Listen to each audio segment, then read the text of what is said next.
এবং সবর শকর, এই দুইটা জিনিসই হলো দাম্পত্য জীবনের শান্তির মূল মন্ত্র। খেয়াল রেখে চলবো না ইনশাআল্লাহ। আপনার স্ত্রীর মধ্যে একটা জিনিস নাই, অন্য মহিলার মধ্যে আছে। আরেক বাড়িতে ভালো খাইয়া আসছেন, রান্নাটা সেই রকম হয়েছে, আইসে এবার বউরে খোঁচানো শুরু করলেন, কি রান্দা তুমি, যে রান্দা দিছে মহিলা, যে স্বাদ, শিখতে পারো না কিছু। ছোট লোক স্বামী, এর নাম কি স্বামী? ছোট লোক স্বামী। আল্লাহ তাআলা তাকে রান্নার তৌফিক দিয়েছেন, এতটুকুও রাঁধতে পারে না, অনেকে এরকম আছে।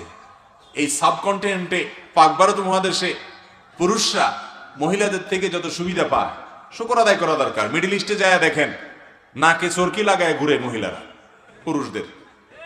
বাসা রান্নাবাড়ি হয় না বললেই চলে, সারাদিন শুধু বলে হোটেল থেকে আনো, হোটেল থেকে আনো। উনি সারাদিন সাজুগুজু করে, সব ঘরে ঘরে অবস্থা, হোটেল থেকে খানা দিয়ে বেশিরভাগ সংসার চলে।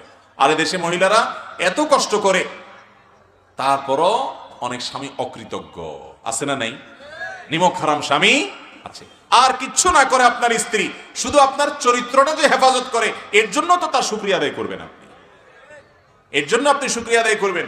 জীবনে একবার মোহর কয়টা দিছেন না, দেন নাই, নামকে আস্তে ধরে রাখছেন, এরপরে কয়টা ভাত দেন, একটু থাকতে দেন, এর বিনিময়ে আপনার পোলাপাইন মানুষ করে, আপনার চরিত্র হেফাজত করে, আপনার খেদমত সেবা করে, আবার আপনি আরো আশা করেন।